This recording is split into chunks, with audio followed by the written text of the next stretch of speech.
어떤 성도님이 힘든 청소를 하면서도 즐겁게 노래를 불렀나 봅니다. 그러니까 이 모습을 유심히 살펴보던 여러 사람들이 아니 무슨 좋은 일이 있느냐 물었어요. 그러니까 이분이 이렇게 대답을 했습니다. 매일이 좋은 날입니다. 오늘만 좋은 날도 아니고 어제만도 아니고 저는 매일이 좋은 날입니다. 정말 그렇죠. 허물과 죄로 죽었던 우리가 예수님으로 인하여서 죄 용서함 받고 구원받고 새 생명을 얻었는데 어떻게 매일이 좋은 날이 아니겠어요? 우리가 기독교를 기쁨의 종교라고 합니다. 그리고 복음을 기쁜 소식이라고 부르는 이유가 바로 여기에 있는 거예요.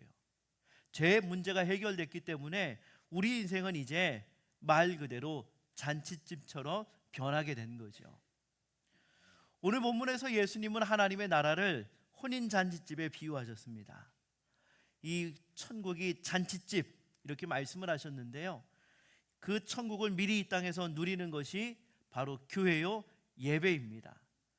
세상에 많은 일들이 우리를 짓누르고 있는데 목장 모임과 예배만큼은 이런 이유로 인하여서 마치 잔치 자리 같은 그런 환경이 돼야 하는 겁니다. 우리는 죽어서 천국에 가는 것만이 아니라 사는 날 동안에도 날마다 이 천국을 이 땅 가운데서 누려야 합니다. 자, 그런데요, 하나님께서는 우리만 이 잔치를 누리기를 원하지 않으세요. 이미 구원의 잔치에 초대받아서 이 기쁨을 누리고 있는 우리에게 주신 사명이 있어요. 그것은 아직 이 잔치를 알지 못하는 사람들, 바로 그 사람들을 이 잔치 가운데 초청하는 겁니다. 그러나 여러분 어떠세요? 우리가 막상 사람들을 초청해 보면 어때요? 쉽지 않지요. 쉽지 않은 현실을 마주하게 됩니다. 오늘 본문은 바로 이 현실과 그것을 뛰어넘는 영적 전략이 무엇인지 우리에게 보여주고 있습니다. 첫 번째 우리가 생각할 것은 거절과 핑계의 배후에는 영적 전쟁이 일어나고 있다는 겁니다. 우리 함께 읽습니다. 거절과 핑계의 배후에는 영적 전쟁이 일어나고 있습니다. 오늘 본문 16절 말씀을 보면 이런 말씀이 있습니다. 어떤 사람이 큰 잔치를 베풀고 많은 사람을 청하였더니, 여기서 어떤 사람은 하나님이세요. 그리고 큰 잔치는 구원의 잔치를 말하는 거죠. 자, 그러면 많은 사람은 누구일까요? 바로 하나님의 백성으로 먼저 초대받은 유대인들을 가리킵니다. 자, 그러면 사람들의 잔치에 초청하는 이 심부름을 맡은 종은 누구를 말하는 걸까요? 당시의 선지자들, 그리고 초대교회의 그리스도인들을 말하는 겁니다. 그리고 그 연장선에 오늘날 이렇게 함께 모여서 예배드리는 우리도 포함이 되는 거죠. 자, 그런데 종들이 사람들을 이 잔치에 초청했을 때 결과가 어땠나요? 유대인들은 한결같이 그 초청에 다들 거절했습니다. 본문을 이해하기 위해서는 먼저 이 유대인의 혼인잔치 관습에 대해서 우리가 이해할 필요가 있습니다. 유대인들은 혼인잔치를 할 때 한 번에 초청하는 경우는 거의 없어요. 상당한 시간을 두고 미리 알립니다. 그래서 이 사람이 초청을 받았는데 올 것인지에 대한 그 여부를 확인합니다. 그래야지 초청받은 사람들을 잘 맞이할 수 있도록 준비할 수가 있고 그 주인도 잔치 규모를 가늠할 수 있기 때문에 그렇죠. 이제 잔치가 임박하면 다시금 종을 보내서 확인을 합니다. 오늘 보면 17절에 나오는 청하였던 자들이 바로 그런 사람들입니다. 오래전 초청할 때 저 갈게요 라고 참석 의사를 밝혔던 사람들이에요. 근데 막상 잔치 준비가 끝나고 종이 알리니까 어떻게 했습니까? 응하지 않았어요. 하나같이 다들 그 초청에 거절을 했습니다. 이들이 대는 핑계는 다양합니다. 저는 밭을 샀습니다. 저는 소를 시험해야 합니다. 그리고 저는 장가를 갔습니다. 다 들어보면 하나같이 그럴듯한 이유예요. 이런 핑계는 제각각이지만 18절은 그 결과를 뭐라고 말하고 있어요? 다 일치하게 뭐 했더라? 사양했더라라고 말하고 있습니다. 이유는 다양하지만 결과는 하나, 모두가 한결같이 이 혼인잔치집 초청에 거절을 했어요. 자, 왜 이런 일이 벌어졌을까요? 참 좋은 일인데요, 기쁜 일인데 왜 사람들이 이 초청에 거절을 했을까요? 인간은 본래 죄성을 갖고 있기 때문에 거룩하고 축복된 것보다는 세상 일에 끌리기 쉽기 때문에 그래요. 죄에 빠진 인간은 그럴듯한 핑계로 하나님의 구원 초청을 거부하기가 일쑤입니다. 여러분, 인간은 어떤 존재일까요? 인간은요, 하나님의 구원을 필요로 하는 존재입니다. 우리가 느끼는 필요는 다양하지만 죄로 인하여서 영적으로 파산한 인간에게 진정으로 필요한 것은 바로 하나님의 구원입니다. 근데 대부분의 사람들은 자신이 구원을 필요로 한다는 사실을 인지하지 못해요. 인식하지 못합니다. 그래서 이 구원 초청에 응답하지 않습니다. 오늘 본문에 나와 있는 핑계들도 마찬가지죠. 겉보기에는 이 핑계들이 하나같이 다 타당해 보이는데 우리가 조금만 들여다보면 이들의 핑계가 얼마나 궁색한지 알 수 있습니다. 첫 번째, 밭을 샀다는 사람들이에요. 밭을 보러 가는 일을 이런 꼭 그날 해야 될까요?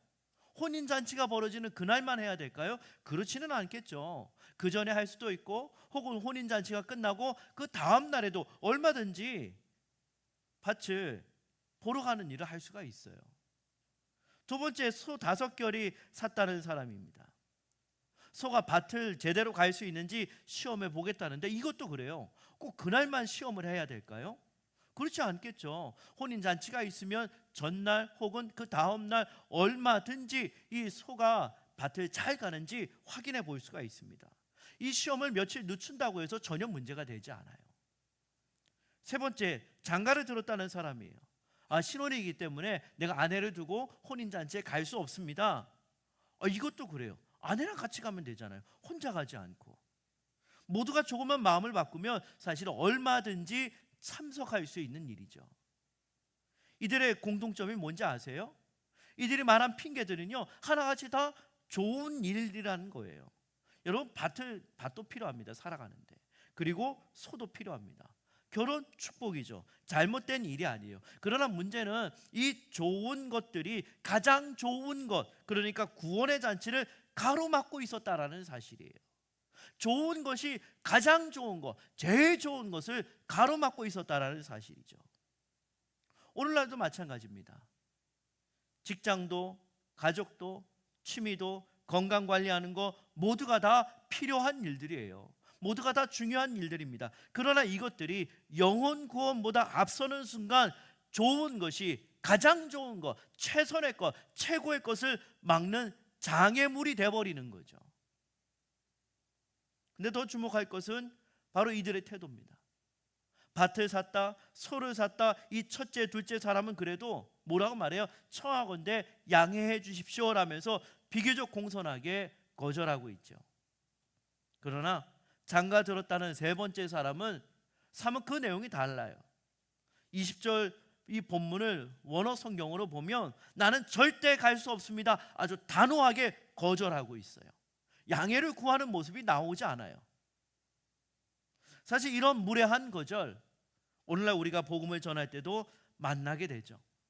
우리가 이번에 VIP와 함께하는 행복 찾기를 하는데 꼭 한번 와주세요 그러면 사람들 어떻게 대답할까요? 교회 가는 거 너무 부담스러워요. 아니 회사에까지 와서 꼭 이런 이야기를 저한테 해야 되겠어요? 자꾸 교회 권유하지 마세요. 아마 이런 말들을 듣게 될 겁니다. 그때 마음이 어떠세요? 그때 마음은요, 은근히 자존심이 상합니다. 내가 뭐하러 이런 말을 들어가면서까지 이 사람에게 초청해야 되나, 아마 이런 생각이 들 수 있을 겁니다. 그러나 여러분, 우리는 이미 그 구원의 잔치, 하나님의 혼인잔치에 초대받아서 그 축복을 누리고 있습니다. 그렇기 때문에 이제 다른 사람을 초청하는 종의 역할을 하나님께서 누구에게 맡기셨을까요? 바로 이 자리에 있는 우리에게 맡기신 거예요. 하나님께서 그것을 우리에게 사명으로 맡겨주셨다는 겁니다. 제가 사역하면서 겪은 일들을 떠올려 보면 그래요. 기다렸습니다. 꼭 가고 싶었어요. 저는 구원받고 싶었습니다. 이렇게 기쁘게 온 사람은 제가 사역하면서 거의 보지 못했던 것 같아요.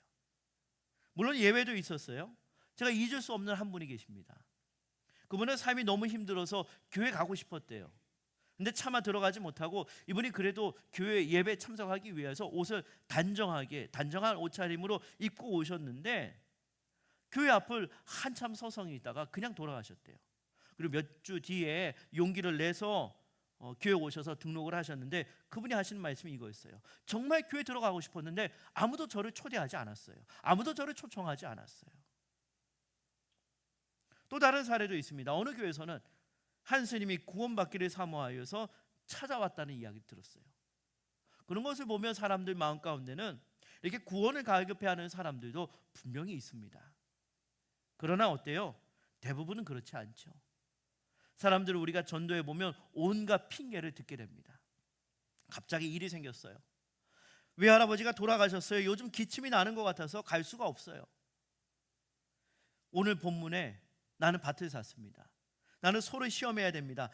나는 장가 들었습니다. 이거와 다를 바가 없는 그런 말들을 우리에게 하죠. 이런 상황에서 우리가 그 말을 듣고 상처받기도 하고 자존심이 상하기도 하고 낙심하게 되는 것은 당연합니다. 우리가 정성껏 준비하고 용기 내서 전한 초청이 거절당할 때 마치 내 자신이 거절당하는 그런 느낌을, 그런 아픔을 분명히 경험하게 됩니다. 그러나 여러분, 거기서 멈추시면 안 돼요. 거기서 멈추시면 안 돼요. 이런 핑계와 거절의 배후에는 그냥 거절과 핑계가 있는 것이 아니라 그 뒤에 영적 전쟁이 있기 때문에 우리가 멈춰서는 안 된다는 것이죠. 여러분, 사탄이 제일 싫어하는 것이 뭘까요? 복음을 듣는 거예요. 제가 오늘 설교하기 전에도 그런 기도했잖아요. 우리가 말씀 듣는 거, 하나님 앞에 나아가는 것을 가장 싫어하는 영적 세력 누굴까요? 사탄이죠. 사탄은 죄를 근거로 해서 인간을 자꾸만 죽음으로, 멸망으로 몰아넣는 존재입니다. 근데 그런 사람들이 예수의 복음을 듣고 결단하게 되면 어떻게 될까요? 그 사람들이 죄에서 벗어나서 구원을 받게 되겠죠. 이전까지 죄를 볼모로 해서 사탄이 마음대로 끌고 다녔는데 이제 그 사람이 예수를 믿어서 구원의 은총을 받게 되면 영적 신분이 바뀌게 되는 거죠. 영적 여권, 패스포트가 바뀌게 되는 거예요. 그전에는 죄에 묶여서 죄에 끌려다녔던 사람이 하나님의 자녀가 되는 거죠. 이걸 누가 제일 두려워해요? 사탄이 가장 두려워하는 일입니다. 복음을 듣기 전에 사람들의 신분이 뭐였죠? 요한복음 8장 44절 말씀, 너희는 너희 아비 마귀에게서 났으니 너희 아비의 욕심대로 너희도 행하고자 하느니라. 복음을 듣기 전에 사람들은 죄를 갖고 태어난 마귀의 자녀였습니다. 근데 복음을 듣고 예수를 구주로 영접하면 어떻게 될까요? 요한복음 1장 12절 말씀처럼 바뀌죠. 함께 읽습니다. 영접하는 자, 곧 그 이름을 믿는 자들에게는 하나님의 자녀가 되는 권세를 주셨으니 아멘. 마귀의 자녀에서 하나님의 자녀로 바뀌는 거죠. 놀라운 권세를 하나님께서 주신 거예요. 여러분, 사탄은 변명과 핑계의 명수입니다.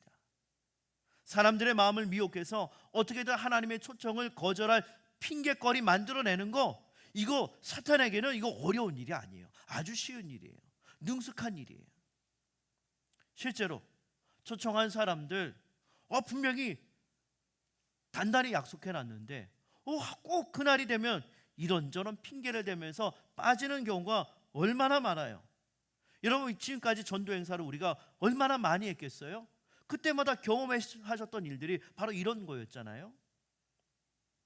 평소 상식적이고 약속 잘 지키던 친구가 갑자기 그날 이상하게 변하는 일들 왕왕 있었죠.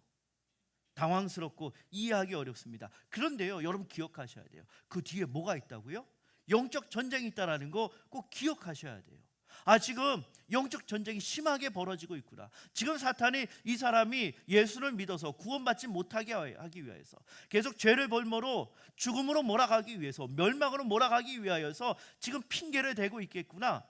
이것을 여러분들 아셔야 돼요. 이해하셔야 돼요. 여러분 생각해 보세요.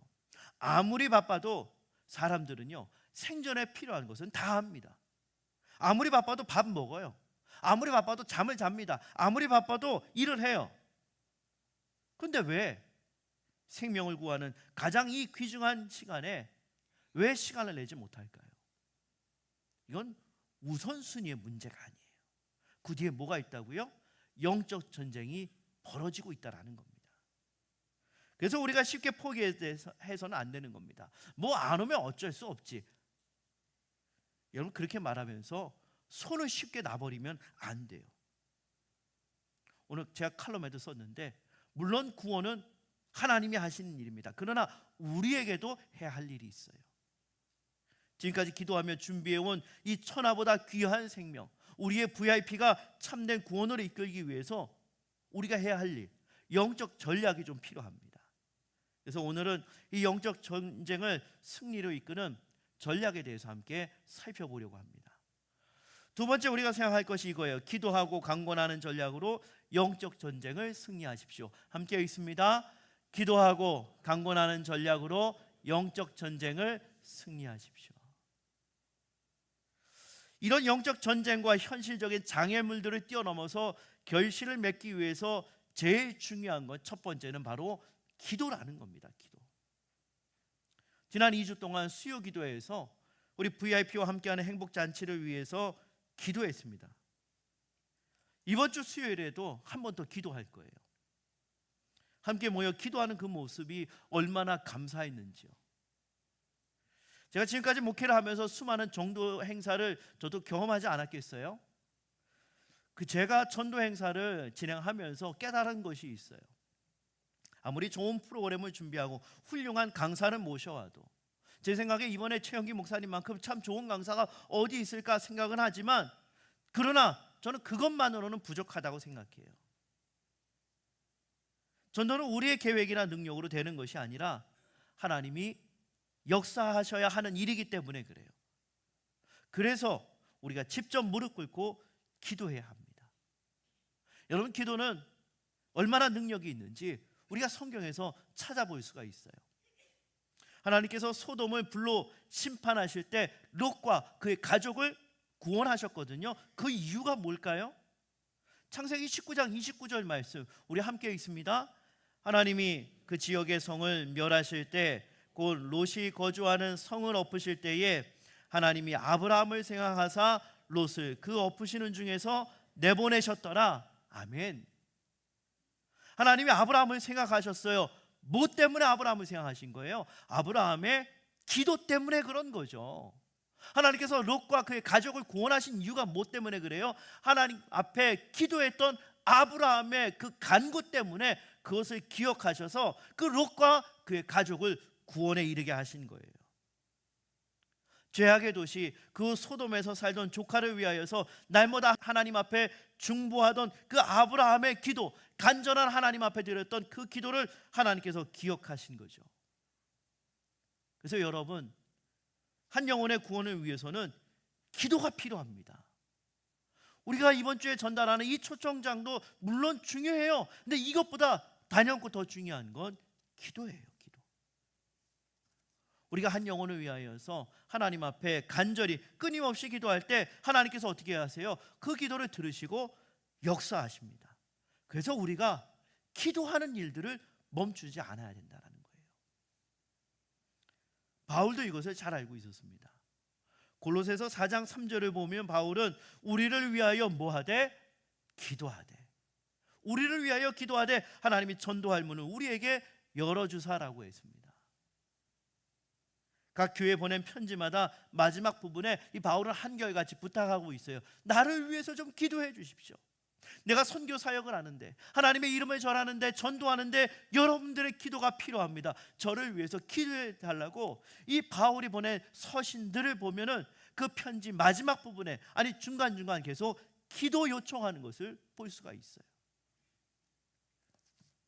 바울은 선교 현장에서 치열한 영적 전쟁을 경험했습니다. 우상과 죄에 붙잡힌 영혼들을 끌어내는 그 치열한 영적 전투 속에서 바울이 절실히 느꼈던 것은 하나였어요. 뭘까요? 기도의 힘이죠. 기도의 힘. 바울 자신이 하나님 앞에 무릎 꿇고 기도했을 뿐만 아니라 나를 위하여 기도하고 있는 수많은 교회들의 그 기도의 힘을 바울은 영적 전쟁의 한복판에서 경험을 한 겁니다. 여러분 기억하십시오. 기도하면 하늘의 문도 열리고 닫혔던 사람들의 마음도 열리게 되는 거예요. 자, 그런데 기도와 함께 필요한 두 번째 전략이 있습니다. 그것은 바로 강권하는 겁니다. 따라해 볼까요? 강권하는 겁니다. 맞아요. 강권하는 겁니다. 두 번째 전략이. 21절 말씀 함께 읽습니다.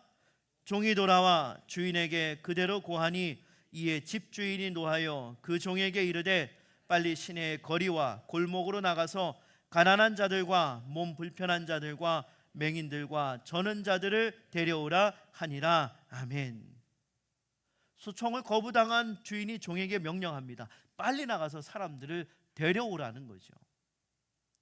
이 정통 유대인들은요, 자신들만 하나님 나라에 들어갈 수 있다고 하는 잘못된 생각에 빠져 있었습니다. 독선이죠. 이 독선에 빠져 있었어요. 그러나 그들이 거부하자 구원이 모든 사람들에게 열렸습니다. 정통 유대인들이 생각하지 못한 방식으로 하나님께서 구원의 문을 활짝 여셨어요. 바로 이것이 뭘까요? 선교 명령이에요. 어디든 달려가서 잃어버린 영혼을 찾아 하나님께로 데려오라, 이렇게 명령하신 거죠. 23절이 오늘 설교의 핵심입니다. 주인이 종에게 이르되 길과 산울타리가로 나가서 사람들을 강권하여 데려다가 뭐하라? 내 집을 채우라. 강권하여다가 내 집을 채우라. 여러분, 왜 강권해야 될까요? 왜 강권해야 될까요? 인간은 자신에게 구원이 필요하다는 것을 모르기 때문에 그래요. 초기 한국교회 때 이런 일들이 있었어요. 이 서양 선교사님들이 이제 조선 땅이죠. 조선 땅에 들어와서 교회를 세우고 이 사람들에게 예수 그리스도를 전하는 가운데 내가 여러분들에게 구원을 주겠다, 이렇게 초청했습니다. 사람들이 많이 왔어요. 아마 그들 중에는 대부분이 선교사가 궁금하니까, 외국 사람이니까 궁금해서 오신 분들도 있을 것이고, 구원을 준다고 하니까 그 구원받기 위해서 오신 분들이 있었습니다. 그래서 선교사님들이 밥을 잘 대접을 하고 복음을 전했어요. 자, 모든 집회가 다 끝났습니다. 그런데 사람들이 나갈 때 이런 질문을 하는 거예요. 선교사님, 왜 약속하신 구원을 우리에게 안 줘요? 밥은 먹었는데 약속한 구원을 받지 못했다고 생각하는 겁니다. 사람들이 생각할 때 이 구원은 아마 손에 보이는, 만질 수 있는, 혹은 먹을 수 있는 뭔가라고 아마 생각했던 모양이죠. 사람들은 영적 구원을 이해하지 못하고 눈에 보이는 물질로만 여겼어요. 오늘날도 그렇습니다. 돈이 구원인 줄 알아요. 건강이 구원인 줄 알아요. 진정한 구원이 무엇인지 사람들은 잘 몰라요. 그래서 예수님께서 우리에게 말씀하신 게 이거예요. 강권하여 데려와라. 잘 모르니까 강권이 필요하다고 말씀을 하시는 거예요. 자, 그런데 강권이 뭘까요? 강권하면은 좀 부담스러운 어감이죠. 이 강권은요, 억지로 하라는 게 아니에요. 강권은 포기하지 않는 사랑이에요. 오늘 설교 제목처럼 강권은 포기하지 않는 사랑입니다. 한 사람도 빠짐없이 구원하기를 기뻐하시는 하나님의 마음, 한 영혼을 끝까지 붙들고 기다리는 사랑, 이게 바로 성경이 말하는 강권이라는 겁니다. 여러분, 부모가 자녀에게 이런 말들을 하죠. 너 마음대로 해. 집을 나가든지 말든지, 잘못된 길로 가든지 말든지 너 인생이야. 사실 말은 그렇게 해도 마음, 그런 부모는 아마 아무도 없을 거예요. 다 큰 자식이라도 붙잡고 그런 말들 하죠. 너 그러면 안 돼. 내가 너를 어떻게 포기하겠어. 아무리 내 마음을 갈기갈기 찢어놓은 자녀라 하더라도 쉽게 포기하는 부모는 아무도 없습니다. 왜요? 사랑하기 때문에. 어떻게 사랑해요? 창자가 끊어질 만큼 사랑하기 때문에 쉽게 포기하지 못하죠. 우리도 마찬가지입니다. 이 구원의 가치를 진정으로 아는 사람은 영혼을 포기할 수가 없어요. 반대로 이 가치를 소홀히 여기는 사람은 영혼을 살릴 수가 없습니다. 사탄은 한 사람이라도 더 자기 노예로 만들기 위하여서 수단과 방법을 가리지 않아요. 이게 사탄이에요. 근데 여러분, 사탄은 이렇게 이 사람들을 죄로, 죽음으로, 멸망으로 끌고 가기 위하여서 수단 방법을 가리지 않는데, 근데 왜 우리는 소극적일까요? 왜 우리는 그렇게 소극적일까요? 그래서 주님이 우리에게 말씀하시는 거예요. 강권하여 데려와라. 열정을 갖고 어떤 장애가 있어도 인내하며 그 마음이 돌이킬 때까지 기도하고 설득하라는 겁니다. 멸망 직전에 소돔과 고모라에 도착한 천사들이 임박한 심판을 선포했습니다. 자, 롯의 사위들이 어떻게 했어요? 그 천사의 말을 듣고 장인이 한 말을 뭐로 여겼어요? 농담처럼 여겼다고 하고 있습니다. 농담처럼. 다음날 동이틀 무렵에 천사들이 롯의 가족을 재촉했지만 롯과 가족들이 주저주저합니다. 그 심판이 쏟아질 텐데도 불구하고 결정을 못 내렸어요. 그때 천사들이 어떻게 했죠? 창세기 19장 16절 말씀 우리 함께 읽습니다. 그런데도 롯이 꾸물거리자 그 두 사람은 롯과 그의 아내와 두 딸의 손을 잡아 끌고서 성 바깥으로 안전하게 대피시켰다. 주님께서 롯의 가족에게 자비를 베푸신 것이다. 아멘. 이 구절은 좀 새번역 버전이 잘 표현하고 있습니다. 롯과 그의 아내와 두 딸의 손을 뭐 했다고요? 잡아 끌었다고 했습니다. 이것이 강권이고 바로 이것이 하나님의 자비죠. 강권의 실제를 여러분들에게 설명해 드릴게요. 나중에 우리 교회에 꼭 모시고 싶은 분 중에 한 분이 이무현 목사님이라는 분인데 한번 모시고 싶어요. 제가 그 목사님의 간증을 들어본 적이 있는데요, 이 목사님이 고등학교 시절에 소위 노는 학생으로 이 교회와는 거리가 먼 삶을 사셨다고 해요. 그런데 고3 선배가 교실로 찾아와서 무려 3주 동안이나 강권했다고 해요. 한 번만 가자고. 한 번만 가면 다시는 안 와도 돼. 나 봐서 한 번만 가자. 한 번만. 이 목사님이 그 선배 진짜 때려서라도 떼어내고 싶었는데 차마 그럴 수 없고 끈질긴 성의에 결국 못 이겨서 따라 나서서 그 교회 집회에 갔다고 해요. 근데 그날 나 한 번만 가고 이제 다시는 안 가야지 했었는데 예배당 뒷자리에 앉아 있는데 그날 설교 제목이 너희 중에 죄 없는 자가 먼저 돌로 치라였습니다. 그 말씀이 나 오늘 한 번만 가고 안 갈 거야 라고 했던 그 목사님의 그 폐부를 찌른 거예요. 그 말씀이 그날 그 목사님의 골수를 찔러 쪼개는 역사가 일어나는 거예요. 그 자리에서 눈물을 쏟았고 그 한 번의 방문이 인생을 송두리째 바꾸는 회심이 됐다고 해요.